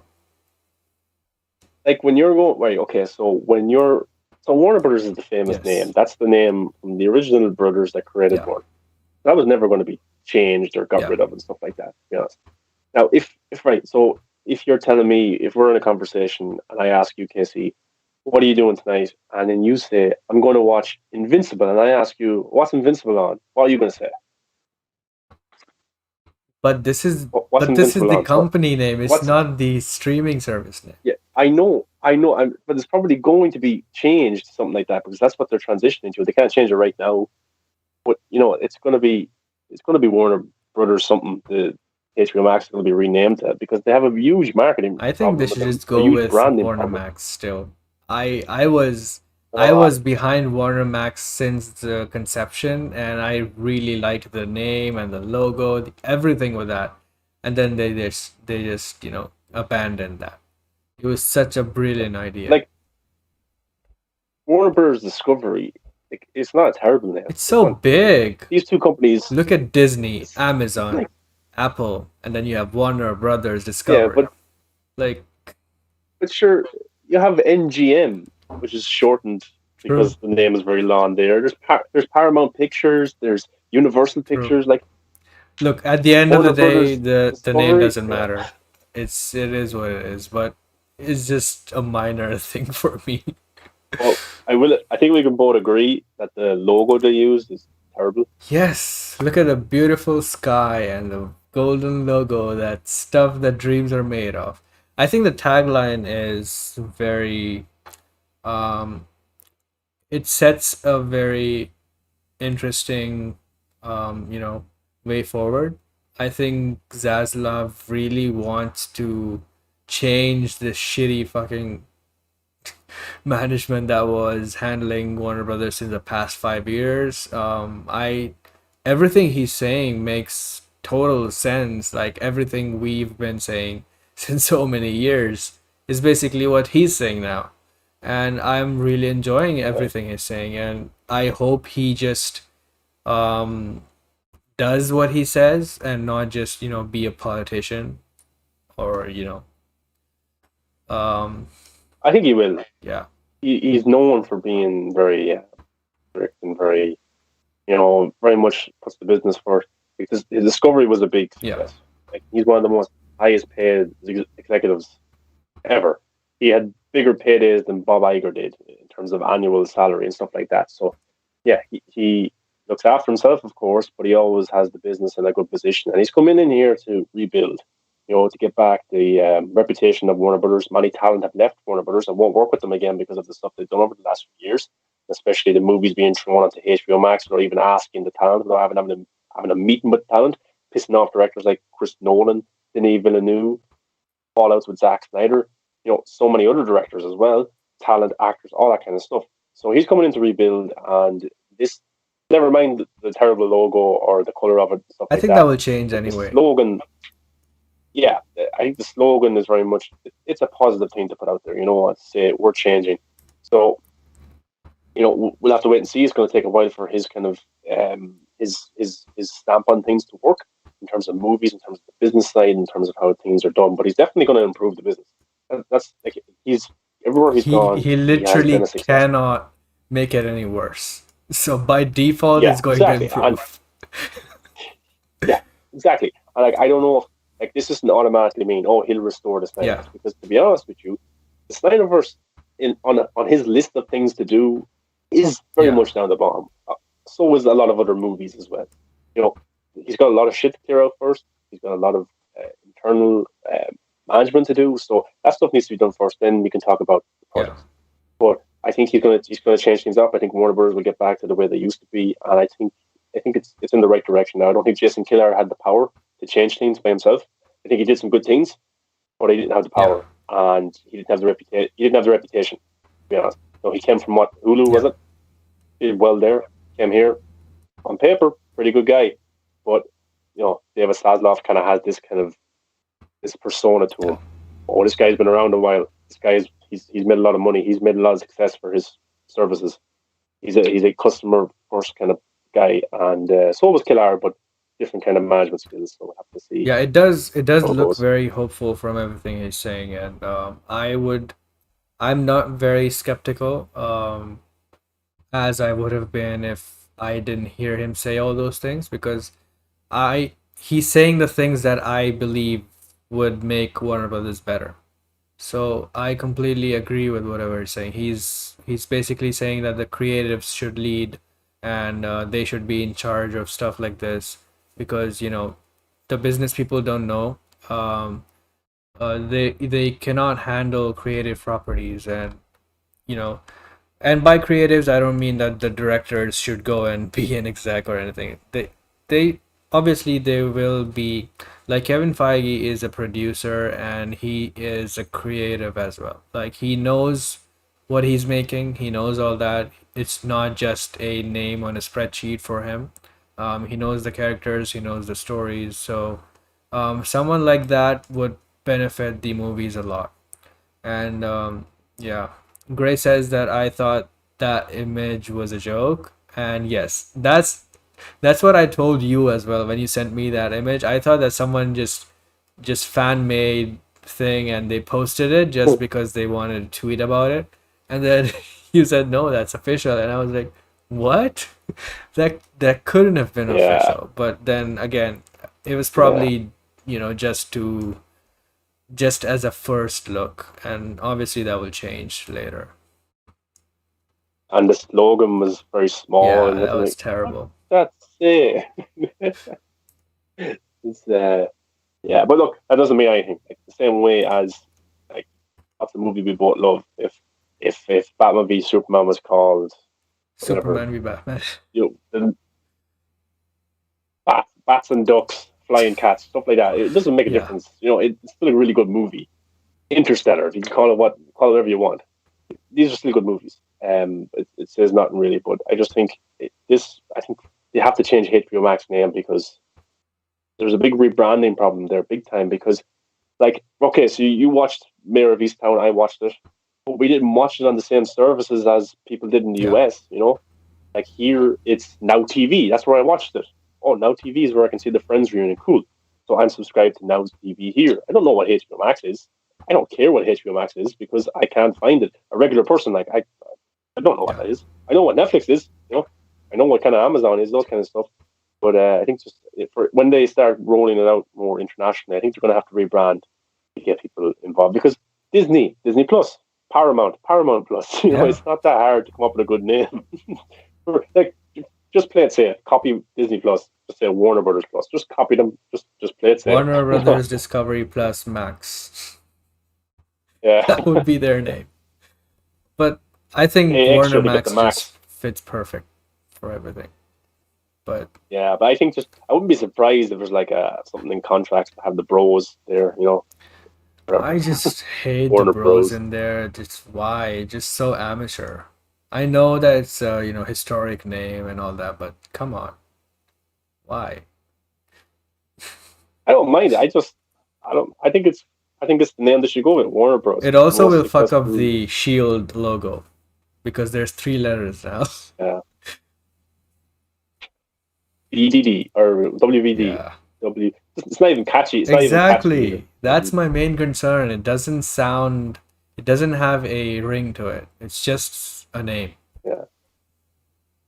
Like you have different television stations like ABC, AMC. It does have a ring to it. Fox, different things like that. But this one, you can't even make a word out of these 3 together. You can't even say them fast. You get tongue twisted. WBD. Everyone thinks you're talking about some sexual Yeah, fantasy. terrible. I don't know. I would have to. But look, I think it's good signs, and it's going to take a while for him to get a stamp on things like that. But I think, look at his track record. He can't fail for me because the studio is in such a bad position. They They're gonna literally lose cannot go anywhere below this. Did you hear this report? They're going to lose $1 billion in revenue because of the decision to put their Matrix 4, to put their Godzilla vs. Kong, to put their Tom and Jerry, their Wonder Womans, all on HBO Max. They're losing $1 billion in revenue. And those guys still have jobs. Now, they're not going to be brought out outside Warner Brothers studio and everyone's going to throw stones at them and say, you're gone. But slowly but surely they're going to be pushed out. I and hope David Toby is just Zaslav will come in and he'll bring us. Well, Toby has this reputation that he's a successful producer. At New Line. He's done some pretty good things. Yeah, but he's buddies with all these guys. He's very much the political game, so he's never going to be tarnished unless he did something absolutely terrible. But even then, Kevin Tushihara still got a going away party, even though he slept with the actors and stuff like that. But what's good? I think David Zaslav will come in. he'll transition the old crew out, bring in new guys, hopefully. But if he doesn't, if Toby's still there 2 years from now, he's going to put himself in a very sticky situation. He's going to have to make some tough calls. Yeah. I mean, Zaslav looks like he wants real change, and he will do anything to get that. So I hope that stays like that, even when he finally joins. Yeah. And that's just 1 Okay, year let's away touch on from this. now. Yeah. So let's touch on this. People are saying, because people in the Snyder Cut community, we've done it as well, we kind of latch on to things that give us hope.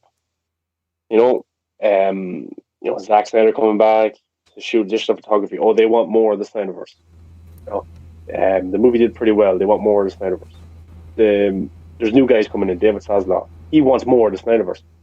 I think we have to realize that the world doesn't revolve around the Snyder Cut and that world. We all want it. There's such a big fan base. It was huge in Brazil. It was huge all around the world. Broke records in Canada, in Russia, here. It's crazy how big it did. They just have this agenda against Zack Snyder. But do you see David Zaslav, who does listen to his customers, listening to them this time and saying, okay, maybe not today, maybe not even a year from now, but down the line, Zack Snyder can come back and he can make this, because it could be the difference between the streaming service being a big success. I think the next few streaming services show will be a test, but I think they'll do well enough. It's just hard to see, do they need the Snyder Cut? They don't need it, but I feel like Zaslav's interests are within that. He mentioned Batman, Superman, and Wonder Woman, and then he also said that he will try to build back relationships with the talent. So Zack Snyder is a big name. Christopher Nolan is a big name. They definitely would try to do that. It feels like he would, even if it's not just Snyderverse, he probably will reach out to Zack and talk about different projects or stuff like that. And then Bob Greenblatt and the other guy that helped get the Snyder Cut announced, brought through, they were sacked. They were pushed out of Warner Brothers, probably by Toby Emmerich and stuff like that. So if we can get David Zaslav on our side, he won't be pushed out. If he could get a good relationship with Zack, he won't be pushed out because he's the main guy over there. He'll have the final say on everything. So, I'm going to be optimistic about it. I'm going to think that maybe not today, maybe not even a year from now, maybe not even 2 years from now, but I think there's a good chance Zack will end up working back with Warner Brothers under the right circumstances. Yeah. And maybe for him, like Justice League 2 to happen would need everyone to come back. I think the chances are very slim for it to be the exact same cast and story that he wants. I think he could come back and make a Justice League movie or rename it to something else. And it could just be, for example, Ben Affleck's Batman, but you can't get Henry, you can't get Ray, maybe stuff like that. I don't think you can get every single actor. Maybe you can. Maybe he's such a good relationship with him, they would come back. But I think for the Snyderverse to be restored, anything is possible in terms of, I would be happy with a Deathstroke series or a Joker series or Adam. For me, that's restoring the Snyderverse. It doesn't necessarily have to be just two. I would love that, but so many stars have to align to get everybody back for that, and it's a huge budget as well. Yeah, absolutely. I completely agree with you. And the next movie would be the Nightmare movie, right? And the team that Batman assembled, those people will definitely come back. That's not an issue. And Darkseid, Ray Porter will come back. The only issue there would be if he adds a lot of Superman scenes, because Cavill would be super busy in the next coming years. So I don't think there's a really cool thing to do there. You could use the kind of the Jaws element to that. Superman's around. Yeah. But where is he? You don't have to see him. Stuff like that. That could work. Because like, how nervous were we when we watched the Nightmare scene in Justice League, and everyone's like they're walking through, they're hiding from the parademons, and then when Ray says, Cyborg says, he found us. You're like, what the fuck? And he comes down. Like, you're scared. Imagine that for 2 hours, 3 hours. The looming presence of being Superman. And you could do a restored shot from one of the previous movies and just put him in there. It's better than a shoulder. It's better than a headless cameo, and you could have him there, and I think that could work pretty well. And that's a good point you said, like about respect. Those actors, they respect Zack Snyder, so I think they would come back to help him. And also he's messing around with the Mandalorian technology. The best part about that is Gal Gadot is not there, because even she's super busy and she's dead in the nightmare, so she doesn't have to be in that movie. Yeah. But he's messing around with the Mandalorian technology. Yes. Look at his press tour for Army. The whole world's in the background. I think he could make this movie Justice League 2 if it was a smaller, grounded nightmare movie. A lot cheaper than he would for a Batman v Superman or a Justice League movie. I think then the sequel would be even less than Batman v Superman because of that. The fact that you said the crew is small and then using that technology. But the third movie will be the real one. That's super expensive because everyone's in it and it's super CGI heavy. Yeah. And I don't think Warner Brothers Discovery would mind pumping out the money for the third one if they saw how well Snyder Cut did, how well Zack did with such a smaller budget in more of a smaller environment, a more grounded movie. I don't think they would mind pushing more money into a third one because there's obviously a fan base here. Yeah. These movies have been received pretty well. Why not we just throw that as the last one? Exactly. The last one. So why not? Well, I think if Walter Hamada was trying to if he was trying to do the Bruce Wayne and trying to bring back all these actors, I don't think they would because of respect. The respect isn't there, If Walter Hamada was going around to these guys and saying, "Oh, would you come back for Justice League 2?" I don't think he would have the capabilities to get Joe Manganiello, Ray Fisher, all these actors to come back. I think Zack can because, as we talked about earlier, no disrespect to David Sandberg or Cathy Yen, they're directors. They're trying to do their own thing. But the studio put them in a bad position where they didn't know if they could use Henry Cavill or not. They didn't know if they could use Jared Leto or not. They didn't know if they could get them in time to come and shoot a scene. Zack Snyder can get these actors. He was able to make a phone call to Jared Leto, to Joe Manganiello, to Amber Heard, to Ray Fisher, to Ezra Miller over Zoom when he's shooting Fantastic Beasts 3. Ben Affleck, who was retired, who was done, to come back and do extra scenes for him. So I think he has the respect of those guys, and they would definitely work with him in a heartbeat again. Yeah, I completely agree. Hiding TK says Cavill really, really wants that Superman. I think he'll make himself available. I hope so, and like we said here, it doesn't even have to be that much. It could just be a Superman cameo or just him being in a third act or something like that. Most of the movie would just be the crew, the main, the Resistance crew, and obviously the dark side stuff, Bray Porter will be there, Kieran Hines will be there, Steppenwolf. The backstories with them could be shown, So Desaad will be there. So, the new cast will be there because of what happens on Apocalypse and the politics there. Zack said that the next movie will explore what happened with Darkseid politically and what happens there. So it's not like we need Henry Cavill or Gal Gadot to come back. And Gal Gadot is definitely not coming back because she's dead in the nightmare scenes, so she doesn't need to be there. And Henry Cavill can only be in a very limited capacity. And you know what would benefit this, I think, is if it was a series. Yes, absolutely. It would be easier to get actors, less time, and you could tell this over episodic form. That's something that Zack wanted to do and Debbie wanted to do before Toby stepped in and said, "No, it has to be a movie." Like, I think if that like the Snyder Cut, I love it the way it was, but I just think as a series, the chances of getting more would have been a lot greater. You know that kind of way, because like look at Mare of Easttown, people tuned in for the finale of that, and stuff like that. But if Justice League 2 was made to be a series, I think it would help a lot. Next week's episode, Jared Leto's Joker. Next week's episode, Henry Cavill's Superman in the teaser and stuff like that. I think we're talking about the biggest characters and biggest actors in the world. Yeah. How can it not do well? So Yeah. Lynn Deli says they're gonna shoot the two movies back to back. The only way I could see it coming to life.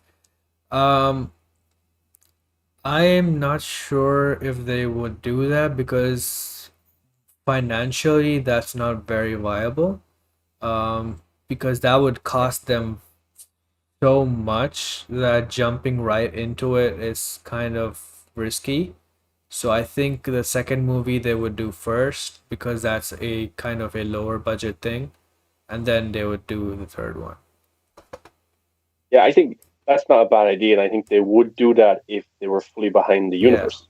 You know, the thing is that they don't want to put so much money into two movies and not get the rewards back. You know, I think if the second one came out and it did pretty well, then they would be a lot more um, inclined to give the third one more budget and to help it more because they see a return.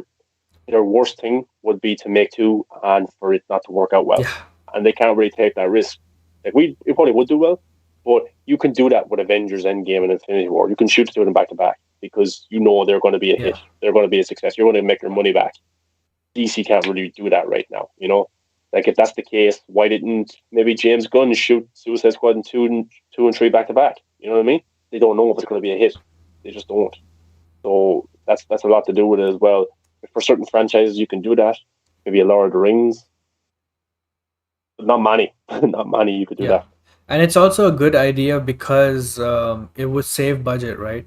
You can Yeah, use one production budget for two movies. So that's a good yeah. thing, but again, they're not fully behind, this franchise. So that's the reason why they would, I think at least, that they wouldn't, fully finance the third and the second movie together. And and it does cost less. Locations as well. You could shoot in the same location for two movies. You know Yeah. what I mean? Like if you had a certain, say if just for example, in Infinity War they go to the planet or the place where Red Skull is. Yeah. You know, if they hadn't have shot that back, just imagine it's a real place, and they hadn't have shot that back to back, then they would have to go to that location twice, and it would cost double the money. But just pretend it's a real place. So they went there back to back. So they shot the Black Widow and Hawkeye stuff, but they also shot the Thanos and the Gamora stuff at the same time. So it costs less money, and also the actors are working less, so it costs less as well because the actors are only really working on one production. You know, they don't have to come Yeah. back, even though it's two movies. So that's how it's cheaper, and that would be a good way to do it. But I just don't think they're. It's just that would be the smart way to do it. But I just don't think That's why they don't believe it's in it. not, viable. Because they're not fully Yeah, behind this yet. And who knows, maybe Zaslav comes in and he's totally a, let's do Justice League. That's the biggest thing we have. Obvious thing, right? But, who yeah. knows? Let's wait and see. But I think Zach's busy for the time being, Yes. and like I said this since the Snyder Cut announced. I think the Snyderverse will be restored in some capacity, whether it's a spin-off show, a prequel, or something. I think we'll get something. Yeah, totally. The first thing they could do is release the air cut, and then the next new thing they could do is just make a Deathstroke series or movie, whatever, because that's super cheap. So, and that's also not directly linked to, Justice League or Zack Snyder or anything like that. It could just be a DCEU Deathstroke project, right? But of course, it's within the Snyderverse, Yeah, so it would be a good start. But yeah, we've already, yeah. we've already known why they're not doing it. So there's this literally, I like these actors have power to an extent as well because, like, say if Joe Manganiello was a big franchise, like he does one for the studio, and then he gets a little bit more leeway in other departments. Like if he was to go to them and say, "Look, I really want to do this Deathstroke movie or series. It's going to cost 25, 30 million. Can we do it? I'm going to go do this movie for you, sequels, whatever. I'll do it. But I have this one for myself." Some of the actors could try and push for something like that, And like I honestly think a Jared Leto series would do yeah, insane, man. It's the Joker and Jared Leto put together, you know. Like I don't like look how much the internet blew up when he was wearing a crown pictures. Look how much it blew up when we found out he was in the movie. Look how much it blew up when that cameo happened at the end scene, the Nightmare World. Come on. Or the deleted scene. The deleted scene was released. Yeah. Huge hype. I don't know, man. I just don't see it happening anytime soon, and it's at least for 2 years it's not gonna happen. Because 1 year later the merger is happening, and then 1 year after the merger happens, people settle down and things transition and cool down, and that's when real projects start happening. So until 2 years, I think nothing's going to happen. But Zach will be busy, and he'll give us loads of other content as well. So totally looking forward to that we one. have Ben. Yeah, Ben will be in the Flash. Ezra's going to be in the Flash, of course. So these actors are still staying around with the roles for the time being. Yeah, we'll see how that goes. Yeah. With that, we are now at the end of our show. All the topics are covered, and yeah, those were all the topics for today. Yeah. You can. Thanks very much for watching. Yes, thank you for joining us, and you can find us on Twitter and Instagram at The Real Talk Live. You can find me at Krypton Cage on all social media, and you can find Maher at Movies That Matter on YouTube, Instagram, Twitter, Facebook, TikTok. Everywhere. Just He's search him everywhere. and you will You find cannot him. get rid of him. Yeah. But thanks for watching, guys. Make sure you give a like, subscribe if you're not already subscribed. And if you missed videos, if you missed the live stream, we clip each topic out and we post it up as well, so you guys can enjoy the topics individually. So that's pretty awesome as well. So something cool for the channel. So really appreciate it. And good comments as well from Hyde and TK, Yes. Thank Lane you Belly, for Lily Rose. keeping it very interactive. Becca. Yeah, it's good that way. It's even better when you guys are here. So yeah. Thank you. Thank you, and we will see you in the next one. Take care.